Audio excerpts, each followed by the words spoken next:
Saludos.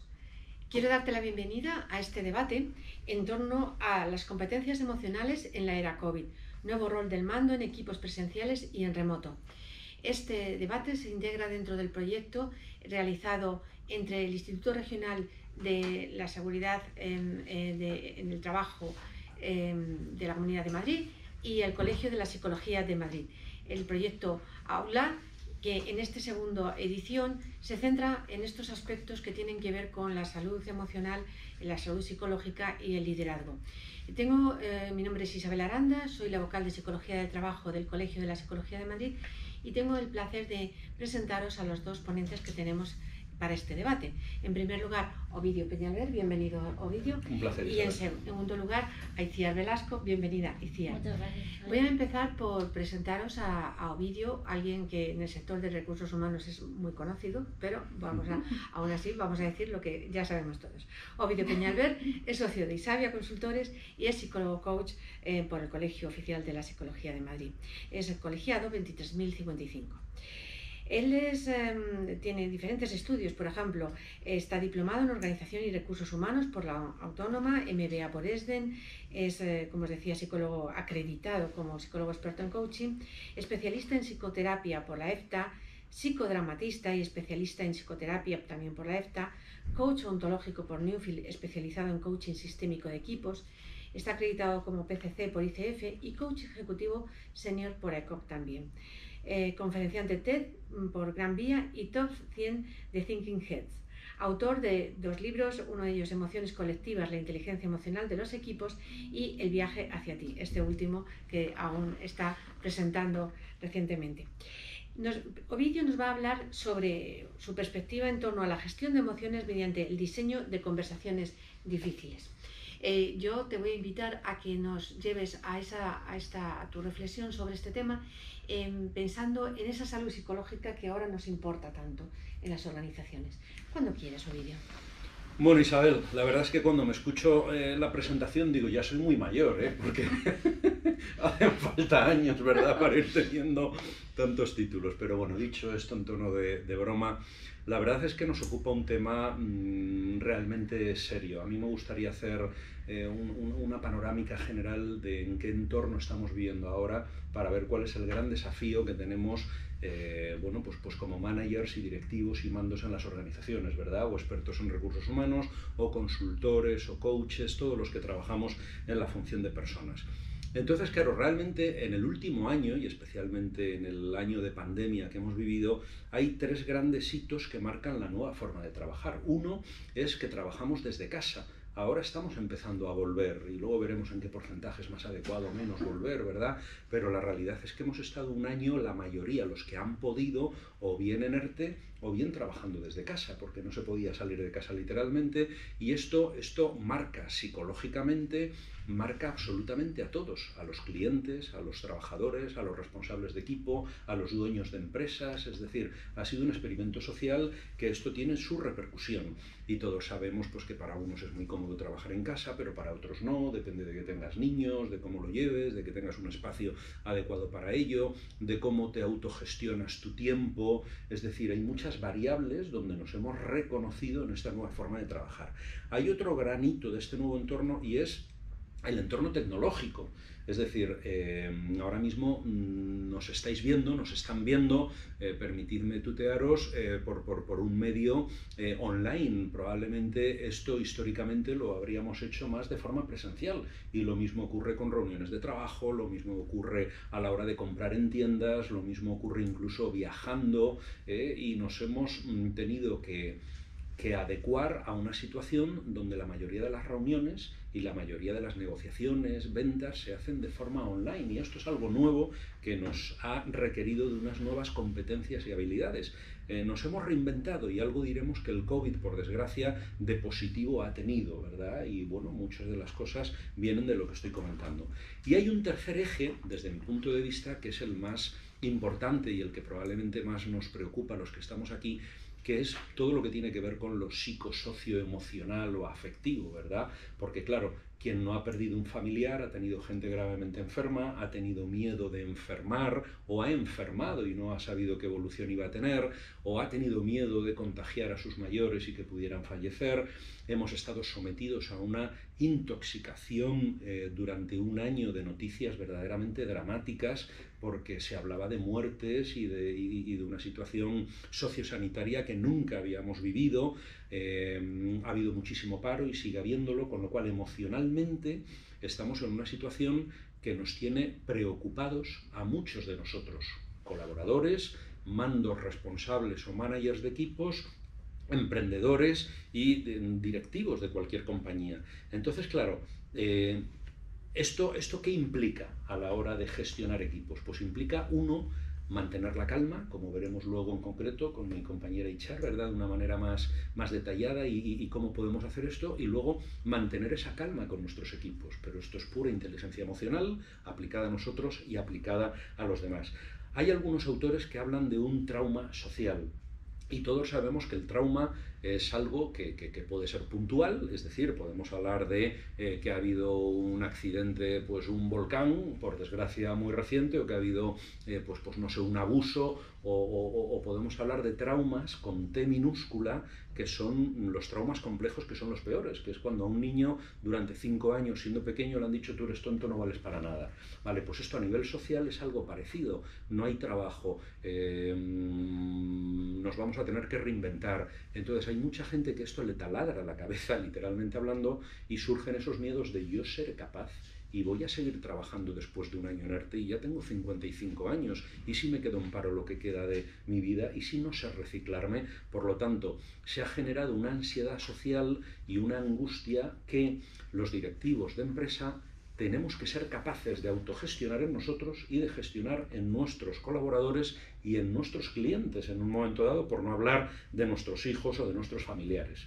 Por continuar esta presentación diré que realmente estamos viviendo una gestión del cambio de libro, pero a nivel más sociológico o psicosociológico que individual. ¿Por qué? Porque es una situación inédita, es un experimento social que no hemos vivido. Entonces, ¿qué es lo que ocurre? Que siguiendo las fases de gestión del cambio clásicas que todos los estudiosos del duelo conocen bien, hay gente que se ha quedado prácticamente en la primera, que es la de negación. De hecho, tenemos negacionistas y en las organizaciones tenemos gente que de alguna manera pues dice que esto es mentira y que no se quieren poner la mascarilla, y esto es un problema que hay que gestionar. Pero luego, como bien sabemos, hay multitud de fases, o sea, desde la rabia de esto porque vino y echamos la culpa a los chinos o a no sé qué familias que dirigen el mundo por detrás, o en fin, hay un montón de teorías, ¿verdad?, confabulatorias, pero después de esa rabia viene la pena.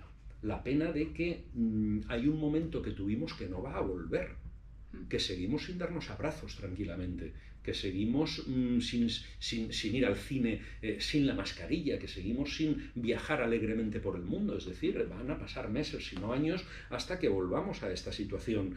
Entonces, claro, hay otra fase probablemente ya de aceptación, ¿no? De decir, vale, esto es lo que hay, son lentejas. Y bueno, pues me puedo quedar resignado a que esto es lo que hay, sin más. Pero incluso, ¿por qué no?, en las fases del cambio podemos ir un paso más allá y hay gente que no solamente acepta lo que hay, no se resigna, sino que lo capitaliza en positivo.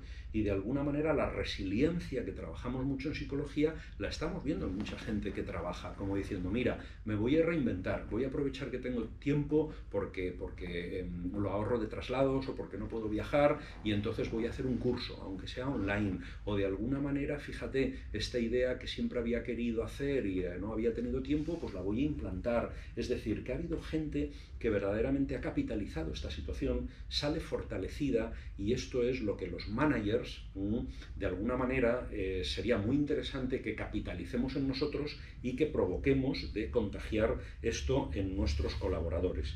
Entonces, dicho todo esto, y para terminar esta primera intervención, hay un modelo de las 5 Cs, que preparando esta conversación nos reíamos mi compañera y yo, porque hay muchos modelos de las 5 Cs, las Cs dan para mucho, ¿verdad? Entonces, bueno, probablemente yo no se lo he copiado a nadie explícitamente, pero las 5 Cs en principio sería 1, por dar también tips de soluciones, ¿verdad? Tanto para managers como para colaboradores desde el punto de vista emocional, es estar conectado, es decir, tienes que tener sentido con lo que haces, porque si no estás conectado, pues estás disociado, estás desconectado y probablemente pues vas a rendir menos y vas a ser menos eficiente. Estar comprometido, contribuir, confiar y que lo que estás haciendo tiene sentido. ¿Realmente, manager, tú piensas que es así? ¿Y qué estás haciendo para que tus colaboradores sientan que están comprometidos? ¿Comprometidos con qué? ¿Hasta qué punto ellos participan, opinan y de alguna manera co-crean lo que vayamos a hacer en este área, departamento, equipo, lo que fuera? En segundo lugar, podríamos hablar de una crítica constructiva, es decir, un pensamiento crítico. Aquí quiero poner el acento, porque hemos tenido un año con muchas falsas noticias, donde además parecía que no opinar como opinaba la mayoría era no ser solidario, y es como que nos estamos aborregando, hablando en plata, y esto en las organizaciones sería una pena que así ocurriera. Entonces, tanto como managers como colaboradores, no nos creamos todo lo que nos digan, propongamos, sugiramos y hagamos una crítica constructiva, siempre constructiva y positiva de aquello con lo que no estemos de acuerdo. Por lo tanto, tenemos que estar conectados o comprometidos, ser críticos constructivos. La tercera C tendría que ver con la creatividad. Hoy más que nunca, porque estamos en un nuevo entorno inédito, es fundamental buscar nuevas soluciones a nuevos tiempos. Es decir, lo anterior no nos vale. ¿Qué podemos hacer desde la psicología, desde el sentido común, como directivo, como directiva, con los años que tienes de experiencia? ¿Qué se te ocurre? Piensa de una manera desacostumbrada, sal de la caja, cambia tu mindset, llámalo como quieras. De alguna manera reinventa la forma de observar la realidad con una mirada sistémica, diferente, distinta. Una cuarta C, más que nunca, sería la colaboración, la cooperación. Es decir, probablemente uno solo, un departamento solo, una empresa sola no va a salir de esta nueva situación. Entonces, más que nunca, esa mirada horizontal, en red, de colaborar con competidores, competir entre distintos actores del mismo sector. Entonces, esta colaboración y esta competición, más que nunca, es un ganar, ganar, ganar. No solo yo, no solo tú, sino la sociedad, la empresa, el planeta. Y una última C, que sería de comunicación. Y aquí hay algunos que hablan del back to basic, o sea, volvamos a lo básico. Por detrás y por debajo de todo esto que está, y luego mi compañera Echar esto lo va a aterrizar en unos tips más concretos, está el trabajar la empatía, la asertividad, la escucha activa, que son competencias y habilidades que más que nunca nos hacen falta. Por lo tanto, hay muchos clientes, por cierto, que quieren que trabajemos este tipo de temas, ¿no? Se me ocurre que esta sería una primera impresión, ¿no? Muchas gracias, Ovidio. Al hilo de lo que has dicho de clientes, tú tienes mucha experiencia en trabajo en organizaciones. Quería preguntarte, a ver, ¿todo esto cómo enlaza con esa salud, cuidado de la salud psicológica y la prevención de riesgos psicosociales que evidentemente es ahora mismo lo que preocupa en las organizaciones, porque sabemos que cuando la salud psicológica está afectada, la persona está afectada y por lo tanto su eficiencia, su toma de decisiones, su forma de trabajar, su rendimiento está afectado. Sin duda. Cuéntanos un poco tu experiencia, seguro que tú tienes. Pues mira, en este último año, y tengo permiso para contarlo, yo he tenido la suerte de vivir 2 proyectos empresariales con Reale, compañía de seguros que todos conocemos, y con Sundine, se escribe Sundine, que es una empresa más pequeña, aunque multinacional, que hace bombas de agua, de reciclado de agua, y venden sus bombas pues a ayuntamientos, etc. Entonces son 2 sectores muy diferentes, uno muy industrial y otro pues más de servicios, de seguros. Y la petición que nos hicieron hace un año, me acuerdo, fue, yo creo que para cualquiera de nuestra profesión, una maravilla, como diciendo, a ver, somos conscientes de que emocionalmente nuestros managers, nuestros mandos no tienen recursos. Necesitamos una capacitación para hacer una nivelación en inteligencia emocional, pero que sea práctica, que sea concreta. Entonces, ¿una nivelación a consecuencia de la situación de COVID? Sí. Okay. Una nivelación, porque algunos en inteligencia emocional lo autogestionan mejor y tienen más conocimientos y habilidades, y otros no. Por lo tanto, por favor, en un taller que además no dure mucho, porque queremos en poco tiempo que pasen todos los directivos de la compañía, que en el caso de Real estamos hablando de prácticamente casi 1000 personas que tienen equipos grandes o pequeños. Entonces, además de darnos unos tips de inteligencia emocional, que sea algo concreto para que ellos no solo se autorregulen, sino que regulen a sus equipos. Entonces, lo que hicimos en estos 2 clientes fue, a medida, y después de hacer unos focus group y ver qué situaciones estaban viviendo con un grupo representativo de los que lo iban a recibir esta formación, fue qué casuísticas os estáis encontrando en vuestros colaboradores. Y siguiendo la curva del cambio que comentábamos antes, veíamos que hay gente que efectivamente se había quedado resentida. Hay gente que desde que comenzó la pandemia y el COVID está como cabreada con el mundo, con cualquiera, busca el culpable, están victimizados. Hay otros que están más bien resignados, que han caído como en una tristeza sostenida de decir, bueno, pues esto es lo que hay, pues ahora pues en casa, pues ahora hay que volver, pues vuelvo. Entonces es como que han perdido toda ilusión y que han levantado el pie del acelerador. Luego hay un tercer grupo, que esto es muy interesante, que nos decían que están en la huida escaqueo. El hecho de teletrabajar hace que, como no tengo a mi jefe o a mi jefa todo el día encima de mí, pues hay gente verdaderamente que se ha escaqueado. Y es muy difícil hacer una supervisión permanente. Por eso es muy importante la confianza, el trabajar por objetivos, etc. Pero hay gente que así no quiere o no sabe trabajar. Y hay un cuarto grupo que son los que han capitalizado, han sacado pecho y no solamente trabajan mejor que antes, no necesariamente más, incluso a veces más, y hay que pararlo, pero es gente que de alguna forma ha propuesto, ha sugerido cambios y de alguna manera, bueno, pues son los que están remando y tirando de los equipos. Entonces, ¿qué es lo que hicimos en esta formación? Y voy concluyendo, pues lo que hicimos fue diseñar 4 conversaciones muy concretas para que cada manager tuviera una especie de protocolo.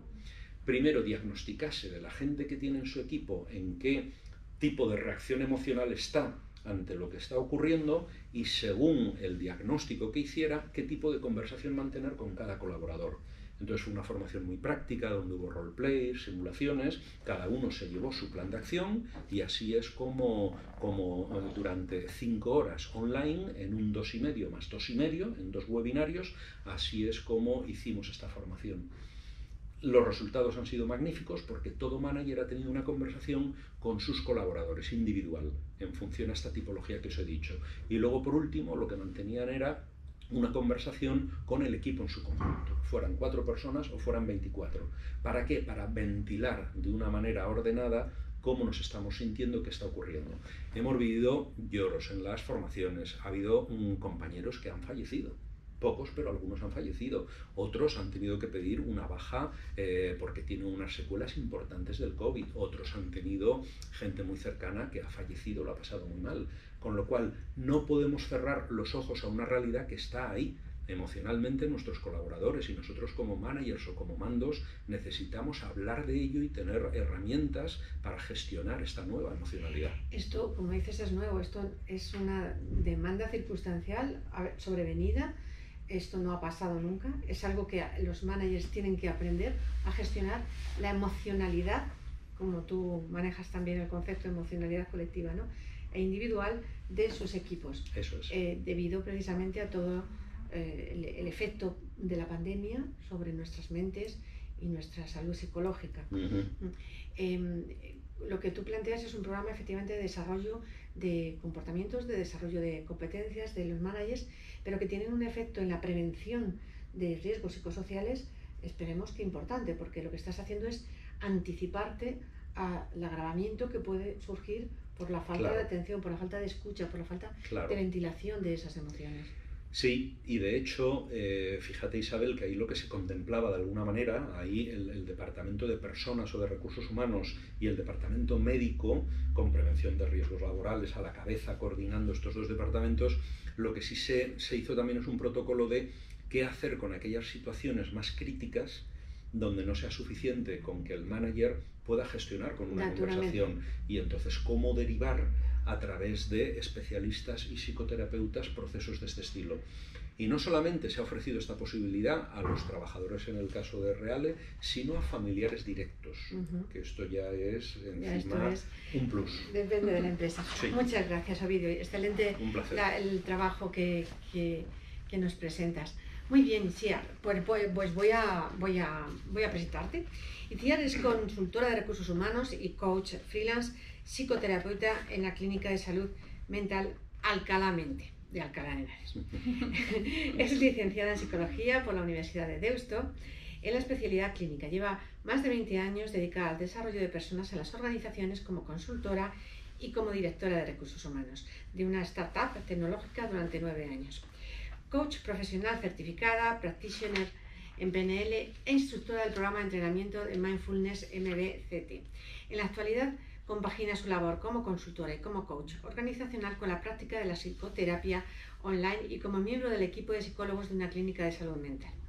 Su ponencia, su mirada sobre este tema que estamos trabajando es qué competencias emocionales de liderazgo están en tiempos de incertidumbre. Vamos a conocerlo. Adelante, Itziar. Muchas gracias, Isabel. Bueno, en contexto nos ha puesto ya perfectamente Ovidio respecto a qué tiempos sé, cómo hemos vivido todos esta situación, cuál es el contexto en el que nos movemos. Y lo que sí que hablaré concretamente desde mi punto de vista es de qué competencias emocionales serían ideales en los líderes de hoy en día, teniendo en cuenta ese contexto, ¿no? Yo me centraría en 2 aspectos. Primero, sobre todo, creo que para poder liderar a otros tienes que tener un autoliderazgo totalmente potente y trabajar mucho esa parte. Entonces, dentro de ese autoliderazgo me voy a centrar en 2 conceptos. Uno sería flexibilidad psicológica, la necesidad del líder de tener flexibilidad psicológica, y otro de centrarse también en el autocuidado. ¿Qué digo respecto a la flexibilidad psicológica? Pues es un poco tomar conciencia no solamente de ese entorno del que nos estaba hablando Ovidio, sino también de poner una mirada hacia tus propios eventos internos, es decir, cuáles son tus pensamientos, cuáles son tus emociones, qué es lo que te hace levantarte por las mañanas y ir a trabajar, cuáles son esos motores de tu vida, esos valores, cómo tus propios valores como líder conectan con los valores de la organización, porque eso también hay que tenerlo muy en cuenta, ¿no? Muchas veces sentimos cierto malestar, no sabemos muy bien qué está pasando, y si te pones a analizar en profundidad cuáles son mis valores personales y cuáles son los valores corporativos, ahí puedes ver que no hay un buen match y quizás eso es algo que haya que estudiar, ¿no? ¿Qué más? Tener en cuenta cuáles son tus propias limitaciones como líder, cuáles son tus áreas de mejora y cuáles son tus áreas más fuertes o en la que te consideras mejor, ¿no? Entonces, todo esto parece un montón. Y dices, a ver, ¿cómo me pongo yo a abordar todo esto? A ver, no somos perfectos, ¿no? Pero yo diría que cuando tú no tienes esta parte fuerte va a ser muy complicado ir hacia los demás. Si tú no tienes tu casa limpia, es muy complicado ponerte a ayudar a otros a limpiar su casa. Entonces creo que si tenemos dudas respecto a cómo tenemos o cómo estamos respecto a estos eventos internos, o no estamos encontrando herramientas para manejarlas, como hablaba Ovidio también, ¿no? Pues quizás tengamos que trabajarlo. Ahí estamos los psicólogos o los psicólogos expertos en coaching, sería un plus para este tipo de líderes que están teniendo problemas. Yo también después de la pandemia trabajé con una empresa en concreto que querían un poco calibrar cómo estaba la parte emocional con sus mandos intermedios, y me llevó una sorpresa enorme cuando hicimos un ejercicio y yo les dije, venga, vais a coger y con lo que tengáis a mano, pinturas, plastilina de los niños, lo que sea, y os vamos a hacer una pregunta: ¿cómo os habéis sentido a lo largo de estos meses? Yo no he visto tanto negro. Yo creo que dejaron la pintura alpino negra de los críos en su mínima esencia. Espirales, agujeros negros, y me impactó muchísimo, ¿vale? Porque fue para mí como una toma de conciencia de cómo ellos lo estaban viviendo como mandos intermedios. Imaginaos, entonces, no habían podido estar de cara a los otros en absoluto. Entonces, para mí es aprender a tolerar este malestar, ¿vale? Sin lucha. Y yo aquí me centraría igual también como herramienta en la dicotomía de control de los estoicos. Me resulta muy útil, es decir, qué está dentro de lo que yo puedo controlar y qué cosas no son controlables o con las que yo no puedo hacer nada y simplemente tengo que aceptar. Por ejemplo, una pandemia. Pasado mañana puede ser pues un desastre natural como el que se está viviendo en La Palma, por ejemplo. O otras muchas cosas que están por venir. Si es que el mundo es cambiante, y aceptar eso va a ser para mí fundamental de cara a llevar un buen liderazgo, salir de nuestro yo para poder entregarnos a los demás. Entonces, para mí yo me basaría en de cara a nuevos retos, en el creer, querer y poder creer, tener la confianza de que realmente vamos a ser capaces de hacerlo. Querer, es decir, tener la motivación suficiente y poder buscar como sea las herramientas para ponerlo en marcha, ¿vale?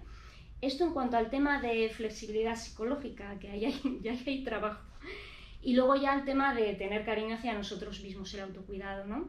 Aparte de la flexibilidad psicológica, intentar trabajarnos ahí, yo diría el tener una alimentación saludable es fundamental, con cierta flexibilidad, ¿no? También darnos caprichos de vez en cuando, ¿no? Y esto de ser muy obsesivos con esta historia, de vez en cuando un homenaje viene bien, dormir bien, actividad física acorde también a las necesidades de cada uno y a sus motivaciones, ¿no? Tampoco es cuestión de ser el super runner y no, con hacer cosas sencillas y movernos pues es suficiente.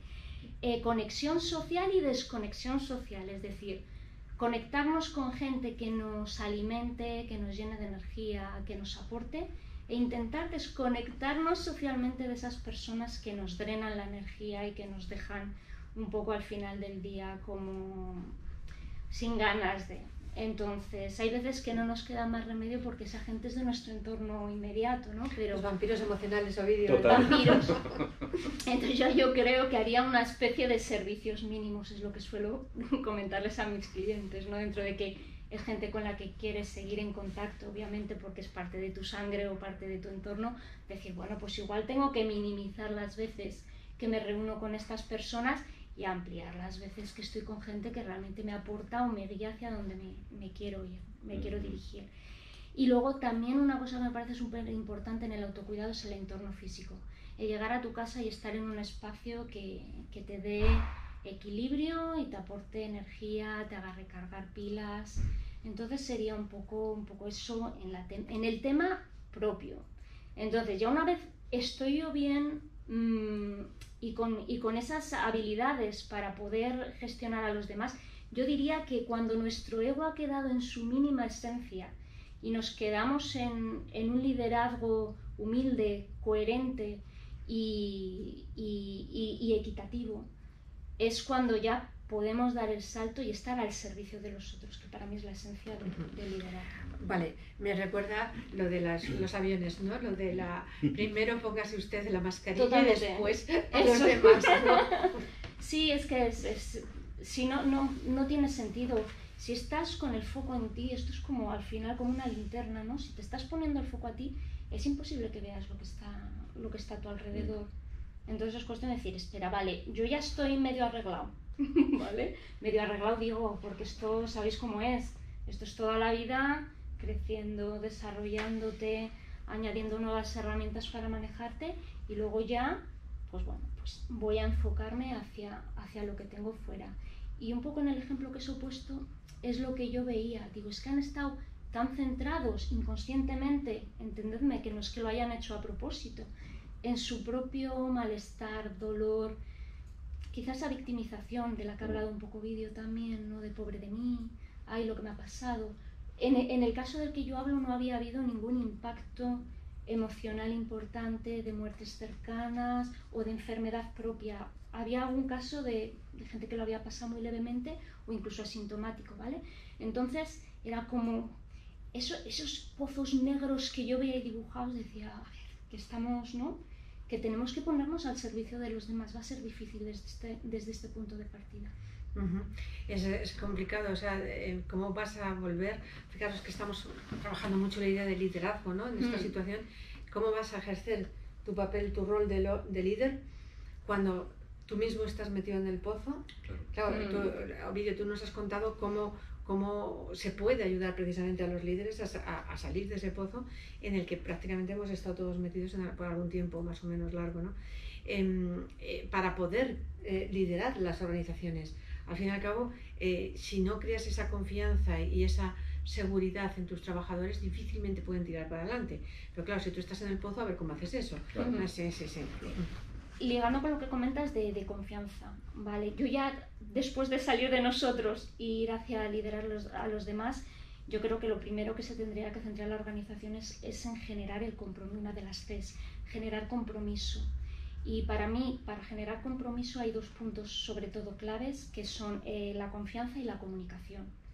Dentro de la confianza, y en tiempos también en los que tenemos que tirar de tecnología y que no es solamente presencial, a mí hay una fórmula que me gusta mucho, ¿no? Que es: la confianza es igual a la fiabilidad más la sintonía personal.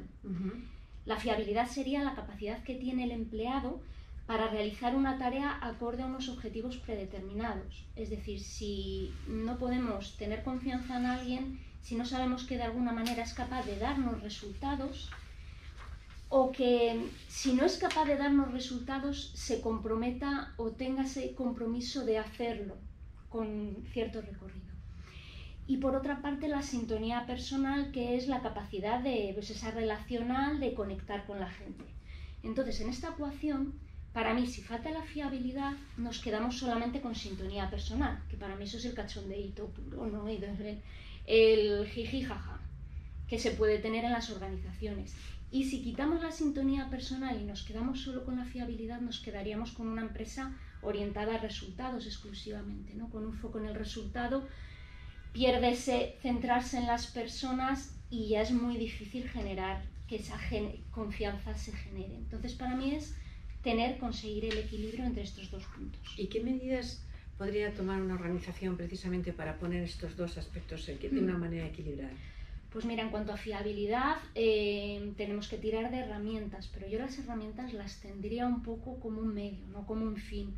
Es decir, con esto de habernos salido de un presencialismo de una forma así como un poco obligada a tener que implantar el teletrabajo, nos hemos vuelto locos todos con ensayo y error, con herramientas, cómo hago esto, cómo lo dejo de hacer.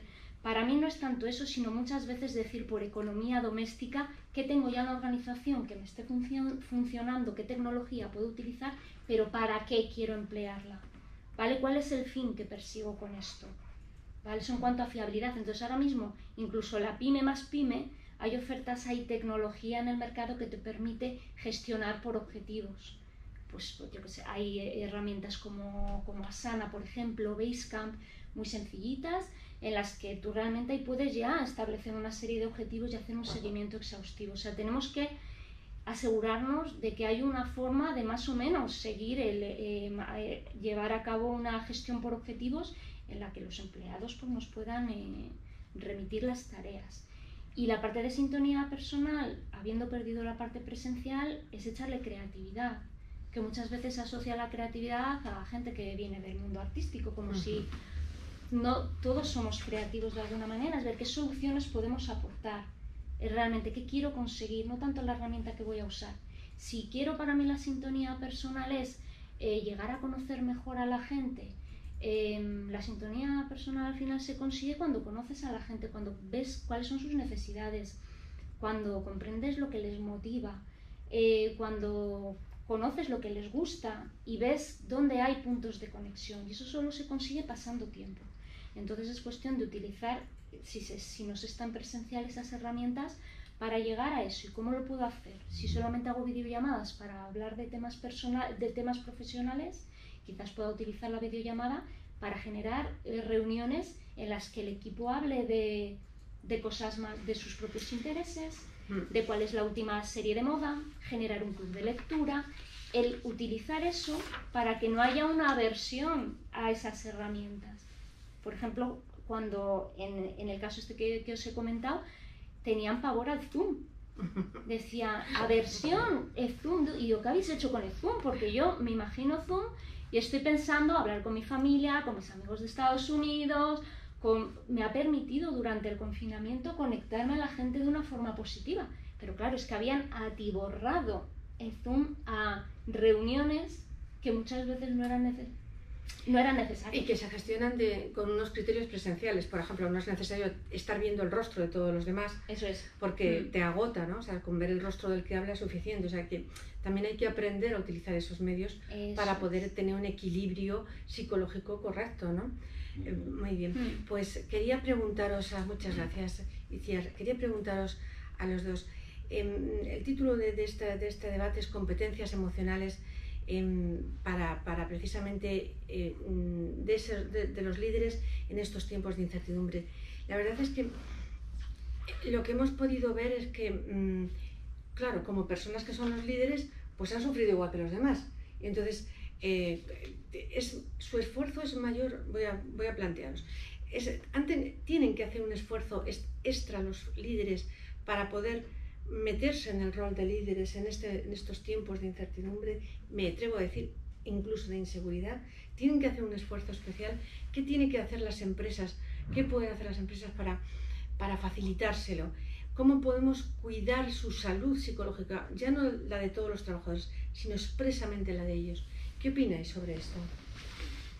Hombre, yo creo que sí, según hacías la pregunta me venía, ¿tenemos los padres un peso específico mayor dentro de la familia para gestionar la emocionalidad colectiva de la familia? Y la respuesta es sí.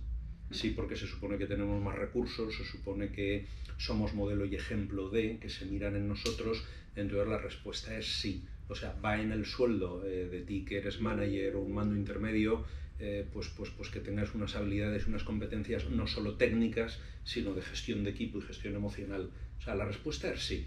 Ahora, dicho eso, cualquier manager es un ser humano, quiero decir, entonces puede estar agobiado, estresado, puede estar bloqueado. Entonces la organización yo creo que tiene que dotar de herramientas, uno, para que ventilen, y a lo mejor que ventilen entre pares, entre managers. Vale. Oye, ¿cómo es esto estando yo agobiado, no poder hablar de esto con mi equipo? O sea, poder hablar de esto. Sí, que ventilen de una manera ordenada, organizada y a ser posible entre pares. Y muchas veces con un intermediario, es decir, con alguien que haga una especie de coaching grupal, sea interno o externo a la organización. Entonces hay que darles recursos para que ventilen y técnicas o herramientas, como veíamos antes, pues para que emocionalmente pues puedan llevar una vida más saludable, que puedan respirar o que puedan de alguna forma decir que les provoca malestar, y si solos no pueden, ofrecerles ayuda y derivarles a especialistas que para eso están. O sea, normalizar el tener una asistencia puntual psicológica dentro de una organización. Como igual que está el servicio médico y el servicio psicológico. Evidentemente. O sea, lo que tú planteas, en primer lugar, es que es de manual de psicología, ¿no? Primero, ventilar. Segundo, conducir, y esto una persona externa es clave, que te ayude a elaborar lo que es, porque no vale solamente con expresar cómo estás, cómo te sientes, no es solamente el cómo te sientes, sino reconstruir este sentir que tienes de forma saludable. Y ponerle palabras. O sea, siento miedo, pues sí, eso es miedo. ¿A qué? A quedarme sin trabajo, claro. A que la organización no supere esta crisis. Tengo miedo ¿a qué? A que se aplane la estructura y dejar de dirigir un equipo. Pues yo también, pues yo tengo miedo a... Entonces, claro, hay que ponerle palabra a lo que uno siente y meter algún tipo de técnica que ayude a digerirlo, como es hacer un control muscular, como es respirar, incluso como es de alguna manera escribir qué es lo que te preocupa. O sea, hay cantidad de técnicas relativamente sencillas que ayudan a ese ventilar. Sí. O sea, ventilar y reelaborar la situación emocional que tiene el líder, porque necesita prepararse, necesita recuperarse para poder asumir el rol, claramente. Cía, ¿tú qué piensas? Es simplemente, como me parece todo lo que ha dicho Ovidio, lo único que añadiría es que para que eso tenga lugar, tiene que haber una cultura organizativa propicia a eso, que creo que es algo que todavía hay que trabajar mucho, por lo que yo percibo a nivel España, ¿vale? Es decir, yo lo que me encuentro muchas veces es que la gente, los propios líderes, tienen miedo a mostrarse vulnerables, porque dicen, claro, si viene con el sueldo, yo no puedo decir que lo estoy pasando mal. Entonces, tiene que haber una cultura de seguridad psicológica, por decirlo de alguna manera, en la que sea parte del día a día de la organización el hablar abiertamente de estas cosas. Si tú no tienes la puerta abierta del despacho, no vas a entrar. ¿Y qué creéis? ¿Que esto se puede hacer internamente o tiene que hacerse con alguien externo? Ambos. Sí. Ambos.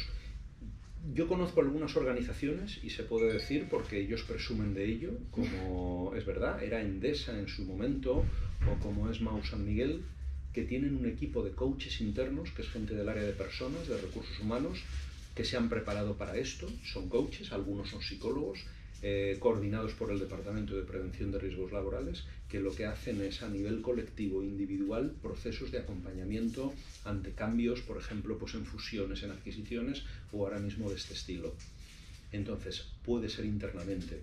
Y desde luego, el único riesgo que tiene que es alguien interno es que tú ahora mismo puedes ser mi compañero de personas, pero dentro de 2 años puedes ser mi jefa. Entonces, ¿hasta qué punto yo me abro y me muestro vulnerable, como dices tú, que no débil, vulnerable, o sea, y ventilo? Entonces, para eso, si es alguien externo, es más sencillo. Pero, hombre, yo entiendo que hay gente liberada al 100% de su tiempo para hacer procesos de este estilo en organizaciones grandes. El problema es en una pyme, esa es la ejemplo. pregunta que te iba a decir, porque claro, sí, en organizaciones grandes sí que es cierto que la tendencia es a una cultura saludable que empezó con aquello de poner cestas de fruta y cambiar el menú en el restaurante, pero hasta ahí habíamos llegado.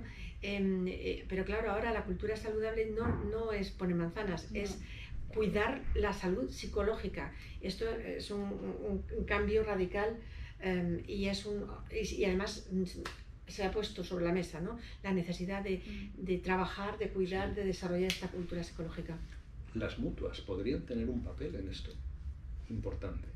Y al igual que usted, trabajador, tiene una revisión anual médica y tiene un análisis, ¿por qué no tener un servicio, no sé si pagándolo como complemento o excepcionalmente, de apoyo psicológico para empresas que no tienen un... Claro, porque ahora vamos a las pymes, porque claro, el entramado en España es muy de pyme. ¿Cómo pensáis que en las pymes se puede hacer este desarrollo de liderazgo y lo que me estáis contando? Por un lado el liderazgo y por otro lado la gestión del líder con su equipo. ¿Cómo pensáis que se puede hacer en las pymes? Esta pregunta es tramposa, como veis. Yo aquí primero creo que hay que involucrar a la alta dirección, porque como ellos no estén comprometidos con la causa, es muy complicado. Tienden a hacer quizá medidas, pequeñas cosas estéticas, de ahí de lo que decías tú del tema empresa saludable. Creo que aquí también ha habido bastante postureo y poco entrar en el meollo de lo que de verdad está pasando.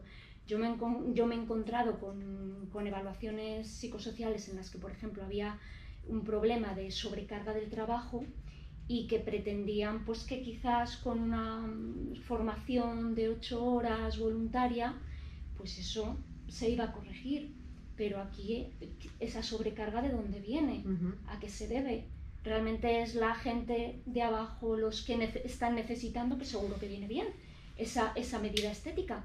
Pero ahí hay un trabajo más en profundidad en el que pocas veces el Departamento de Recursos Humanos a veces quiere involucrarse porque impacta a la alta dirección o temen tocar a la alta dirección o que la alta dirección quizás no tiene ese compromiso o esa visión de que existe esa necesidad.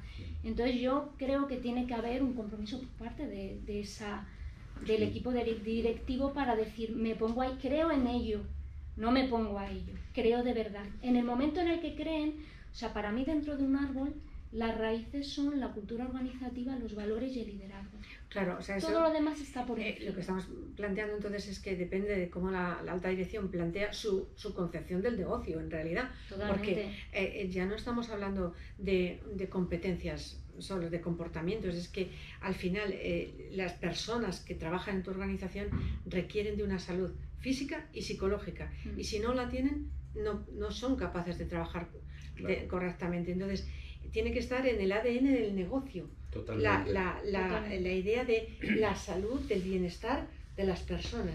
Ahora, fijaros, en una pyme, por volver, porque estoy totalmente de acuerdo con lo que tú comentas, en una pyme, que es una panadería, que son 7, no hay alta dirección, hay dirección. O sea, está el jefe, la jefa y punto, sí. ¿no? Y los trabajadores. Entonces, ¿qué es lo que ocurre? Es esta persona la que tiene que estar sensibilizada y convencida de que incluso egoístamente me interesa que mi plantilla esté saludable y esté bien porque va a ser más eficiente. Al margen de que lo hagas con un ánimo de verdad de mejorar, claro que sería lo suyo, pero egoístamente. Entonces, ¿qué ocurre? Que ahí sí que a lo mejor hay clústeres sectoriales o cámaras de comercio que sí que podrían ofrecer una ayuda más horizontal a pymes de determinado sector. Entonces, si yo soy el responsable de una panadería o de un comercio, de un garaje, y soy sensible a esto, tengo que tener la posibilidad de que mi plantilla, sean 4 o 5, puedan ir a cursos de este estilo. Sí, ¿no? ahora mismo es un momento en el que la asociación, el asociacionismo, las redes es fundamental porque se ha convertido, todos conocemos ejemplos de precisamente de asociaciones profesionales que han servido de un apoyo imprescindible y sustancial en estos momentos, ¿no? Te han hecho ver que no estabas solo y te han ofrecido criterios para actuar, ¿no? Entonces, a lo que tú propones efectivamente es, hay que darle más valor, merece la pena que estas asociaciones, las que sean, te sirvan para fomentar esa salud de los trabajadores de una manera, como tú bien dices, egoísta. Es decir, al final el bienestar redunda en el negocio. Esto yo creo que es una idea clarísima, ¿no? Y por eso decía que en el ADN del negocio tiene que estar el bienestar de la gente. Exacto. Luego también añadiría que aunque al principio quizás esos jefes, jefas de pyme, ¿no? Responsables de un equipo no estén del todo convencidos, si se ponen a hacer y empiezan a ver los efectos de hacer las cosas diferente, también cuando van viendo resultados pueden ir comprando la idea. Es decir, no necesariamente tenemos que partir de que creo en ello o soy un apasionado de esta idea, sino que luego van a ver, cuando tú te centras en las personas y tienes ese cuidado por el bienestar de tu gente, vas a ver que luego las cosas funcionan de otra manera. Entonces igual ya indirectamente, ¿no? A base de hacer, consiguen integrarlo, aunque al principio tengan ciertas resistencias. Tienes toda la razón, Iciar. No es una cuestión de yo creo en esto. Eso nos pasa con la psicología, ¿no? Yo no creo en la psicología. A ver, mira, esto no es cuestión de creer. No, yo no creo en los cardiólogos. No es cuestión de creer en esto. Hay una evidencia, hay unos hechos y hay muchos estudios que avalan que los trabajadores que reciben una atención global o consistente desde un punto de vista humano, ¿no? Desde un punto de vista de la consideración de cómo somos las personas. Las personas tenemos esta esencia, ¿no? de nuestra mente, ¿no? Necesitamos, como tú bien decías, procesar las situaciones, digerir lo que ha pasado, poderlo ventilar, poderlo reconducir. Tenemos una forma de actuar, que esa forma de actuar es algo que debe considerarse en las empresas, debe conocerse mejor la forma de ser de las personas, el ADN de las personas. Y fijaros, hay un elemento que a veces hablamos poco de él y creo que es fundamental siempre que sea maduro, que lo suele ser en empresas medianas o grandes, que son los sindicatos. Es decir, a los sindicatos yo creo que este es un ganar-ganar para trabajadores, para empleadores, para directivos, para el sector, para la sociedad y para el globo terráqueo. Es decir, es un ejemplo de sinergia bestial. Entonces los sindicatos son los primeros que pueden ver con buenos ojos y potenciar que de alguna manera programas de este estilo se implanten en las organizaciones. ¿Qué mejor que reivindicar por el bienestar y la salud de toda la plantilla? Al final eso redunda no solamente en la eficiencia del trabajo. Fíjate que una de las cosas que por ejemplo conocemos bien es cómo tu estado emocional afecta la toma de decisiones y cómo puede verse alterada claramente la toma de decisiones y tomar decisiones erróneas simplemente porque no eres consciente de la emoción en la que estás metido. En este caso tenemos que decir que todo lo que es el COVID nos ha metido a todos de golpe en una situación de amenaza. Es decir, la respuesta es muy clara: o luchas o te escondes, o te paralizas y te haces el muerto. Y solo hay tres respuestas. Entonces tenemos que sacar a los líderes de cualquiera de estas tres respuestas que son biológicas y que están ahí y llevarles a una respuesta proactiva, una respuesta más elaborada donde pueda realmente hacerse con la situación.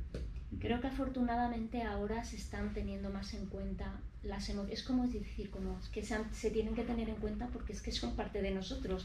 Es como si nos dices, no, espera, no puedes respirar mientras estás trabajando. Es como no puedes tener emociones mientras estás trabajando, ¿no? Claro. Parece como que tenemos que dejar las emociones en una cajita cuando entramos a trabajar, luego salir y te las incorporas. Eso entonces, es afortunadamente, ahora eso va cambiando, pero va cambiando porque es que no las puedes ignorar, están ahí. Eso es un desconocimiento de la naturaleza humana, Eso que un líder hoy en día ya no se puede permitir. Digamos que la quinta, la sexta ola, que ojalá y no sea del virus que rebrote, es la psicológica. O sea, por desgracia estamos de moda. Las consultas en psicología privada, en psicoterapia, pues están yendo muy bien, afortunadamente para los psicoterapeutas, y muy mal, porque es un indicador de que la sociedad está muy estresada, muy deprimida, muy agobiada. En el trabajo pasamos una media de 8 horas. Como no mínimo. digamos encima, como mínimo, no digamos encima gente aislada, que algunos están muy bien, pero otros encima les falta ese contacto social, que es una pequeña red de ayuda, ¿no? Entonces ahora más que nunca creo que en un ganar-ganar de sindicatos, autoridades laborales de todo tipo, públicas, privadas, directivos, trabajadores y nosotros como profesionales, creo que es el momento de apoyar y dignificar nuestra práctica de prevención de riesgos, porque es que más que prevenirlo, por desgracia, está aquí. O sea, ahora hay que poner remedio y prevenir que esto no vaya más a medio plazo. Efectivamente, ¿no? Es que ya no es una prevención, es que es un riesgo real. Exacto. Quería haceros una pregunta. A día de hoy, ¿qué aprendizajes creéis, apostáis vosotros, esto casi va a ser una apuesta, apostáis que se nos quedan de esto del COVID? Aprendizajes que se nos quedan. Sí, en las organizaciones, ¿qué aprendizajes se nos quedan? Yo digo uno que no, fíjate, que además lo venía pensando los pocos días que he tenido que bajar a Madrid. Yo vivo a las afueras y digo, joder, ¿cómo es posible que no hayamos aprendido que hay que entrar a las 9 todos en la organización, cuando hemos visto que muchas organizaciones se llevan sin nadie físicamente allí?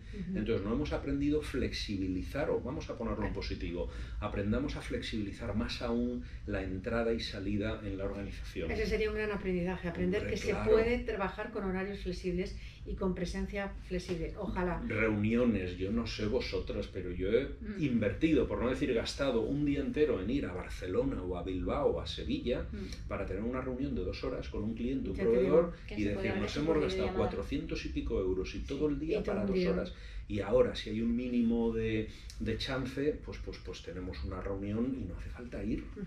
¿No? Y Ciar, ¿y tú cuál consideras? ¿Apuestas? Yo, desgraciadamente, de lo que dice Ovidio, creo, por lo que estoy percibiendo últimamente, que mucha gente ha vuelto a presencial. Sí. Como que sigue estando esta desconfianza. El control, sí. Entonces yo esto creo que no ha sido un aprendizaje que deberíamos haber adquirido, pero que creo, yo tuve esa esperanza, porque yo siempre he sido muy pro teletrabajo antes de que viniese la pandemia, y dije, guau, esta es la nuestra. Cierto que se ha implantado de una forma tan por narices que no se ha hecho quizás de una forma planificada, pero como tampoco estábamos en hacerlo de una forma planificada, dije, venga, esta es la nuestra, lo implantamos. Y creo que muchas empresas no se han llevado ese aprendizaje. Me gustaría que, la verdad, que cambiara un poco a un modelo un poquito más flexible. Sí, se percibe una cierta decepción. Sí. Porque efectivamente ya la gente empieza a decir, no hemos aprendido nada, cuando efectivamente podemos hacer la mayoría de las reuniones, la mayoría de los contactos, de las gestiones se pueden hacer online, y sobre todo, aunque solo sea por la contaminación del planeta y el tiempo. Sí, claro que sí. Bueno, pues por concluir, os querría pedir una síntesis muy clara, 1, 2 o 3 recomendaciones que vosotros haríais para esos líderes que hoy en día se encuentran pues con la incertidumbre, con la inseguridad que hay hoy en día. ¿Qué recomendaciones podemos darles a nivel emocional? A mí se me ocurre una que es poco explotada, que es barata y creo que es muy conveniente. Bueno, bonito y barata. Bueno, bonito y barato. Y es hacer como una especie de mentoring horizontal entre peers. Es decir, habla con algún amigo tuyo conocido de otra empresa, de otro sector, con un vecino, y ventila de alguna manera cómo es esto de gestionar un negocio, gestionar un equipo, cuando yo soy el primero que está agobiado. Entonces, de alguna manera, es una manera muy interesante e informal de poder descargarte y de que otro te ayude a heterorregular esa sensación que a veces tú solo no sabes autorregular, ¿no? Muy bueno. De ahí la importancia que pueden tener las asociaciones, de nuevo, cualquier tipo de asociación, pero si tú perteneces a una asociación, por ejemplo, de directivos, es un buen entorno para poder ver dónde están los demás y aprender. Y Ciar, ¿cuál sería esa recomendación tuya? Yo diría que no eviten sus propias emociones, que intenten escapar, que si ven que se están encontrando mal, que es totalmente humano, que pidan ayuda. Porque si no no van a poder realizar su trabajo. Primero, tienen un malestar propio, y segundo, no van a poder realizar bien su trabajo de líder. El autocuidado es muy importante, pero para eso primero tienes que ser consciente de que tienes algo que resolver. Entonces es eso, es simplemente tomar conciencia y ver quién te puede echar una mano para superarlo. puede ser que el tema este de la pandemia nos haya traído al menos una cierta normalización, ¿no? Si tú tienes dolor de estómago vas al médico. Sí. Bueno, pues si tú tienes dolor mental, porque existe esa afección, ¿no? El dolor mental de no poder gestionar lo que te pasa, pues ves al psicólogo, naturalmente. Los psicólogos ahora en el ámbito laboral no solamente venimos llevando toda la línea que tiene que ver con el desarrollo del trabajo, sino que también en el ámbito de la salud en este momento pues somos especialmente importantes. Con esto damos por finalizado este segundo debate en torno a las competencias emocionales de liderazgo en tiempos de incertidumbre. Muchas gracias, Itziar Velasco. Muchas gracias, Ovidio Peñalver.